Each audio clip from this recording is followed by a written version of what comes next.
সাধারণত জড়জাগতিক লোকেরা মনে করে যে ভক্ত হওয়ার পর জীবনটা নিরানন্দময় হয়ে যায়। কারণ অনেক কিছু বিধিনিষেধ মানতে হয়, অনেক কিছু ছাড়তে হয়। ঠিক আছে? সকালে ভোরে উঠতে হয়, অনেক সিনেমা দেখা যায় না। তবে লোকেরা ভাবে যে এই সমস্ত আনন্দময় জিনিসগুলো যদি আমি ছেড়ে দিই, তাহলে আর জীবনের মানেই কি থাকে?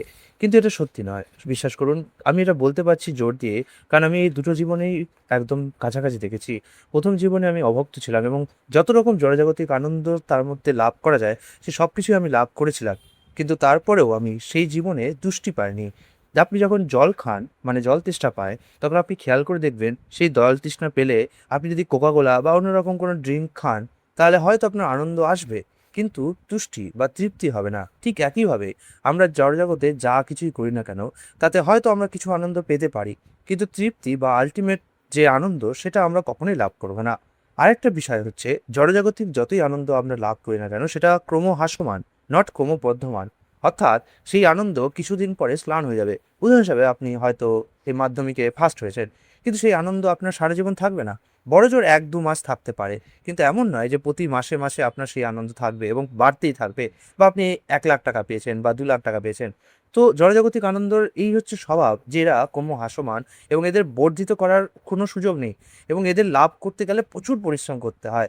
যেমন উদাহরণ হিসেবে মাধ্যমিকে ফার্স্ট হওয়া চারটিখানি কথা নয়। তার জন্য কি পরিমাণ পরিশ্রম করে পড়াশোনা করতে হয় সেটা আপনারা অনেকেই জানেন।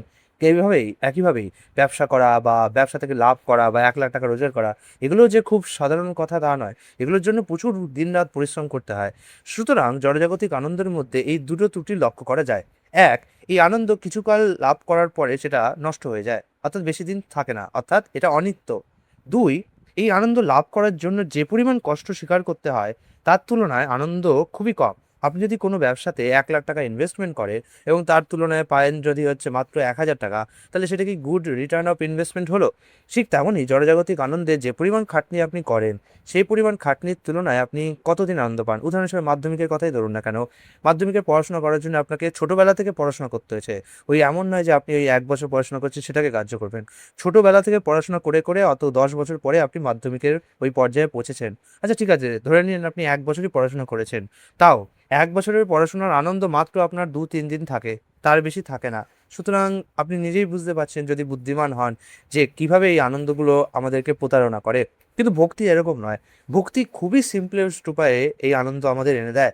উদাহরণ হিসাবে আমি যখন ভগবানের নাম জপ করি, তখন আমি একরকম দিব্য আনন্দ অনুভব করি। আমি যখন রাস্তা দিয়ে চলাফেরা করি এবং আজকাল বর্ষাকালে রাত্রের বেলা হোক কিংবা দিনের বেলা হোক, যখন আমি মেঘ দেখি অন্ধকারে, তখন আমি দিব্য আনন্দ অনুভব করি। আগে তো আমি ভগবানের বিগ্রহ দেখেও ভগবানকে অনুভব করতে পারতাম না। আর এখন আমার বর্ষার শ্যামল ঘন মেঘ দেখেও ভগবানের চিন্তার রূপে স্মরণ হয়। এবং এই আনন্দ যে এত অভাবনীয় আনন্দ, যে আমি আপনাকে বলে ভাষায় বোঝাতে পারবো না। এবং সেটাই আমরা এই বইতে পাতায় পাতায় উপলব্ধি করতে পারি। এখানে জয়পতাকা স্বামী মহারাজ ভক্তি যে কিভাবে আমাদের আনন্দ এনে দেয়, সেই বিষয়ে অত্যন্ত গুরুত্বপূর্ণ ইনসাইটগুলো দিয়েছেন এবং এর প্রত্যেকটা অধ্যায় অত্যন্ত সমৃদ্ধ। আমি প্রত্যেকটা অধ্যায়ের একটা সংক্ষিপ্ত রূপ আপনাদেরকে দিয়ে দিচ্ছি। ১ম অধ্যায় আছে এক মৃত বাহন থেকে শক্তিশালী দেবত্ব পর্যন্ত। এই অধ্যায়ে আমাদেরকে জয়পতাকা স্বামী মহারাজ বুঝিয়েছেন যে এই জীবনটা হচ্ছে অনিত্য এবং এই অনিত্য জীবনে আমাদের চরম লাভ হওয়া উচিত অবশ্যই ভগবৎ প্রাপ্তি। এছাড়া আমরা কোনো কিছুতেই আর সন্তুষ্ট হব না। এমনকি যদি কেউ দেবলোকেও যায়, ব্রহ্মলোকেও যায়, তবুও তার সন্তুষ্টি আসবে না। সেটাই এই অধ্যায়ের মূল প্রতিপাদ্য বিষয়। এরপরে ২য় অধ্যায়ে যে ভাষণটি দেওয়া হয়েছে সেটা শুধুই লাভ। এখানে সনত কুমারকে রাজাকে উপদেশ করেছেন, মানে পৃথু মহারাজকে উপদেশ করেছেন। ঠিক আছে? যে এই জীবনটা স্থাবর ও জঙ্গম প্রত্যেকটি জীবের শরীরে জীবাত্মার সঙ্গে বিরাজ করেন, সেই পরমেশ্বর ভগবানকে জানার জন্য এই জীবনটাকে কাজে লাগানো উচিত। এই অধ্যায়ে আমাদেরকে ব্যক্ত করেছেন তিনি যে বৈদিক শাস্ত্রে বলা হয়েছে তত্ত্বমসি, তুমি তা এবং সোহম আমি তা। নির্বিশেষবাদীরা মনে করে যে এই মন্ত্রগুলিতে বলা হয়েছে পরমেশ্বর ভগবান বা পরম সত্য ও জীব এক। কিন্তু ভগবত ভক্তদের বিচারে এই মন্ত্রগুলিতে বলা হয়েছে যে পরমেশ্বর ভগবান ও জীব উভয়েই গুণগতভাবে এক। এই যে এই চ্যাপ্টারটা আমাদের শেখায় যে কিভাবে আমরা পরমেশ্বর ভগবানের সাথে এক তো বটে, যেভাবে এক দানা সোনা এবং সোনার খনি দুটোতে গুণগতভাবে এক, কিন্তু সোনার খনি অনন্ত আর সোনার দানা হচ্ছে অল্প একটু। আবার ১ চামচ সমুদ্রের জল আর সমুদ্রের আসল যে সমুদ্র, সেটা গুণগতভাবে এক। তার মধ্যে হাইড্রোজেন, অক্সিজেন সবই বর্তমান রয়েছে। কিন্তু 1 চামচ সমুদ্রের জলে অনেক কিছু অনুপস্থিত আছে। যেমন সমুদ্রের মতো বিশালতা তার মধ্যে নেই। সমুদ্রের মধ্যে যে পাহাড়, পর্বত, গিরিখাত, আগ্নেয়গিরি রয়েছে, নদী সরি ভূমণ্ডল রয়েছে, দ্বীপ রয়েছে, সেগুলো নেই। যে বিভিন্ন প্রাণী জগৎ রয়েছে সেগুলো নেই। বিভিন্ন কোরাল রিফ রয়েছে সেগুলো নেই।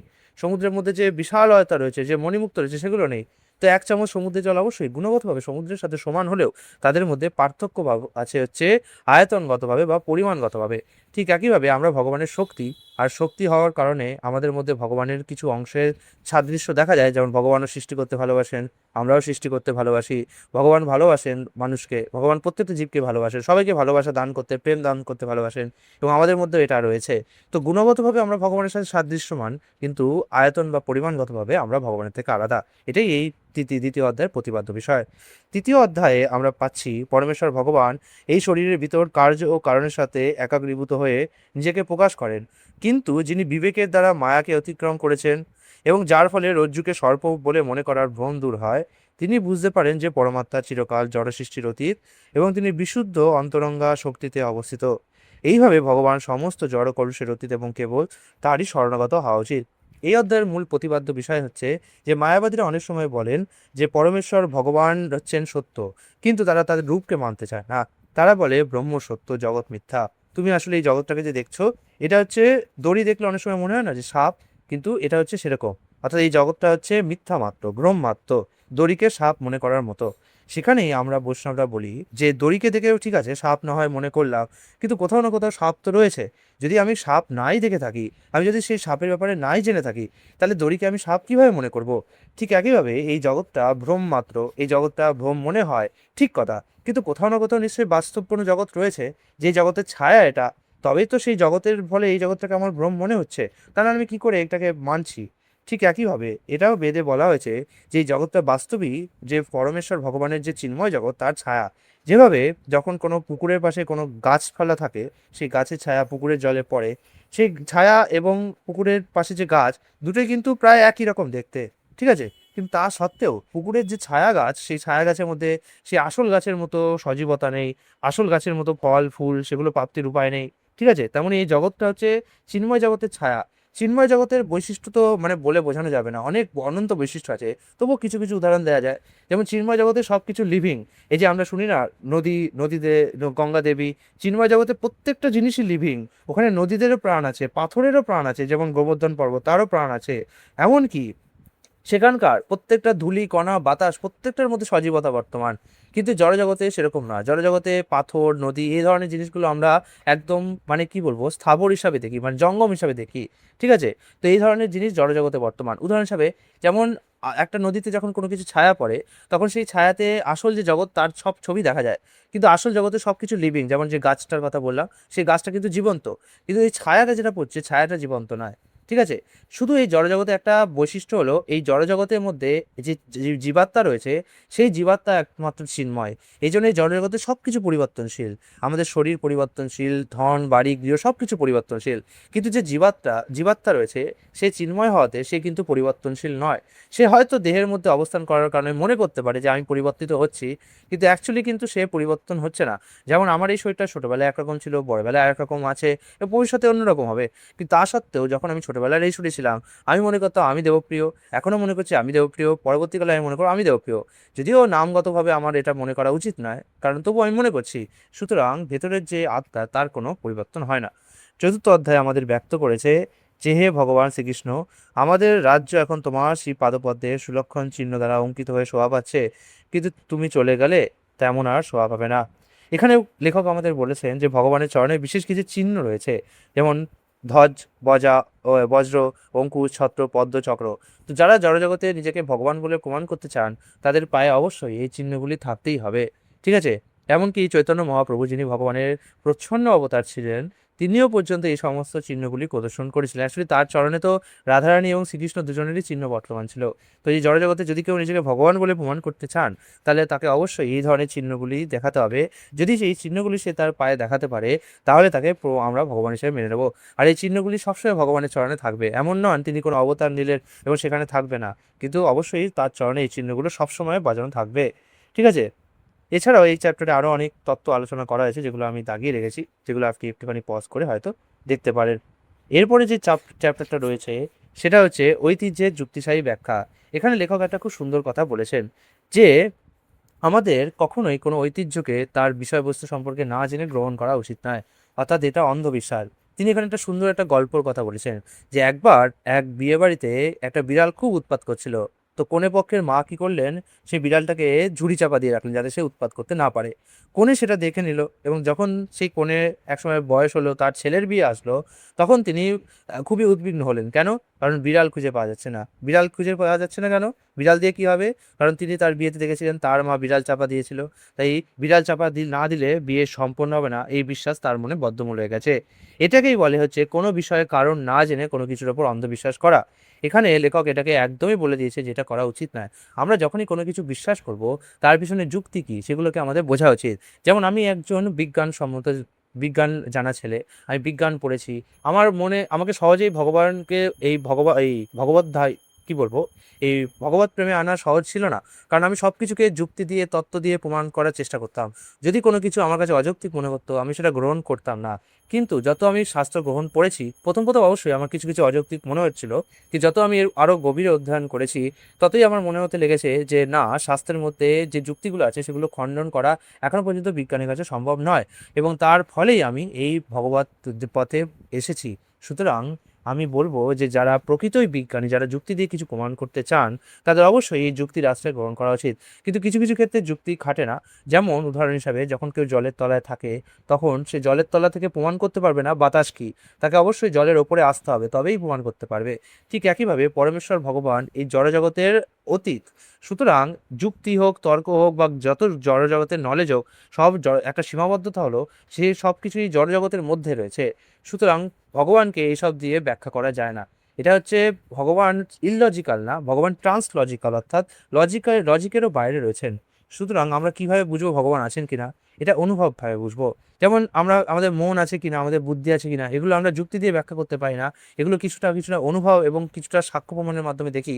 ঠিক একইভাবে ভগবান আছে কিনা সেটা অনুভবে ব্যক্ত করা যায়। কীভাবে অনুভব হবে? যদি আপনি ভগবান যেভাবে পন্থা বলেছেন সেইভাবে যদি করেন তবেই হবে। এমন নয় আপনি আপনার মন গড়া কোনো পন্থায় ভগবানকে জানার চেষ্টা করলেন এবং আপনি প্রমাণ করলেন যে ভগবান নেই, তা হবে না। ভগবান যেভাবে বলেছে সেভাবে। কি? প্রথমত আপনাকে 4টি নিয়ম পালন করতে হবে। এখন আপনি ভাবতে পারেন এটা ইসকনের নিয়ম, কিন্তু এটা অ্যাকচুয়ালি ইসকনের নিয়ম নয়। এটি আপনি ভগবত যে শাস্ত্র দেখবেন সেখানেই এই 4টে নিয়মের কথা বলা হয়েছে, যে কলিযুগে এই 4টে পাপাচার বর্জন করে চলতে হবে। কারণ যখন এই 4টে পাপ যে করবে, যেমন হচ্ছে আসক পান মানে কোনো মদ খাওয়া, বিড়ি সিগারেট খাওয়া, দিয়ে মাংসাহার করা এবং অবৈধ যৌন সঙ্গ, এমনকি নিজের স্ত্রী বাদে অন্য কোনো যে কোনো যৌন সঙ্গ, সেটাও অবৈধ যৌন সঙ্গ হিসেবে গণ্য হয়। এই যেমন 4টে পাপ করলে তার বুদ্ধি বৃত্তি অ্যাকচুয়ালি ভগবানকে জানার জন্য গ্রহণযোগ্য হবে না। সুতরাং এই 4টে পাপ থেকে দূরে থাকতে হবে। অর্থাৎ এই 4টে নিষেধ আর একটা বিধি। বিধি কি? প্রতিনিয়ত ভগবানের কথা শোনা, ভগবানের লীলা গুণ কীর্তন করা, ভগবানের নাম জপ করা। এত সিম্পল প্রসেস ভগবত প্রাপ্তির, যা কলিযুগের জন্যই নির্দেশিত হয়েছে। এই জন্য এই কলিযুগকে মহান যুগ বলা হয়েছে। কারণ কারণ এই কলিযুগে এত সহজ উপায়ে ভগবত প্রাপ্তি হয়, যেটা সত্যযুগ বা দ্বাপর যুগ বা ত্রেতা যুগে সম্ভব ছিল না। সত্যযুগে হাজার হাজার বছর ধ্যান করলেও ভগবানকে পাওয়া যেত না। দ্বাপর যুগে লক্ষ লক্ষ কোটি টাকা খরচ করে যজ্ঞ করলেও ভগবানকে হয়তো পেতে পারতেন না। কিন্তু তারপরে দ্বাপর যুগে বিগ্রহ অর্চনার যে প্রত্যেকটা স্ট্যান্ডার্ড তা ফলো করলেও ভগবানকে পাওয়া খুব দুর্লভ ছিল। কিন্তু কলিযুগে মাত্র ভগবানের নাম কীর্তন করলে ভগবানকে পাওয়া যায়। তো এই কলিযুগ, সত্যি কথা বলতে কি, এই কলিযুগ মহান, কিন্তু এই কলিযুগের মানুষরা এত ডাম যে তারা এত সোজা সিম্পল প্রসেসটা পর্যন্ত ফলো করতে চায় না। শুধু ভগবানের নামই কীর্তন করতে হবে। তারা বলে যে ভগবানের নাম কীর্তন করার জন্য আমার সময় নেই, অথচ জড়জাগতিক বিভিন্ন কথাবার্তা, সিনেমার কথা, গল্পের কথা, খেলাধুলার কথা বলার জন্য তারা সময় পায়। ঠিক আছে, জড়জাগতিক কথাবার্তা না বলে ভগবানের নাম কীর্তন করা যেতেই পারে। এমনকি ভগবানের নাম কীর্তন কাজের মধ্যেও করা যেতে পারে। কেউ তো রান্না করে, সবাই রান্না করে, সবাই অফিসে যায়, সবাই বাসে ট্রেনে ট্রাভেল করে, সবাই বাসন মাজে, সবাই কাপড় কাচে। এই সময়গুলোতে তারা ভগবানের নাম গাইতে গাইতে সেই কাজগুলো সম্পন্ন করতে পারে। এর জন্য আলাদা করেও সময় বের করতে হয় না। এবং আমি তো অনেক সময় সাইকেল চালাতে চালাতে বা পড়াতেও ভগবানের নাম কীর্তন করে ফেলি, জপ করে ফেলি। সুতরাং এই ধরনের অভিযোগ আজকের দিনে খাটে না, কারণ মুখটা তো ব্যস্ত থাকছে না, আমাদের মন বা অন্যান্য হাত পা এগুলো ব্যস্ত থাকছে। সো যখন মুখটা খালি থাকছে, তখন সেই মুখটাকে আমরা খালি না রেখে তাকে যদি ভগবানের নাম কীর্তনে কাজে লাগাই, সেটা আমাদের জীবনে আলটিমেটলি একটা উপকারী বহন করে আনবে। এবং এইভাবে আস্তে আস্তে আমরা বুঝতে পারবো যে পরমেশ্বর ভগবান সত্যিই বর্তমান রয়েছেন। তো আনন্দদায়িনী ভক্তির আমি যতটা সম্ভব রিভিউ করার চেষ্টা করলাম, এর বিষয়বস্তু তুলে ধরার চেষ্টা করলাম। এই গ্রন্থটি অবশ্যই আপনি সংগ্রহ করুন ইসকন মায়াপুর থেকে, অথবা দেখুন এই ভিডিওর নিচে যদি সম্ভব হয় আমি গ্রন্থটির একটা লিঙ্ক দেওয়ার চেষ্টা করব। হরে কৃষ্ণ।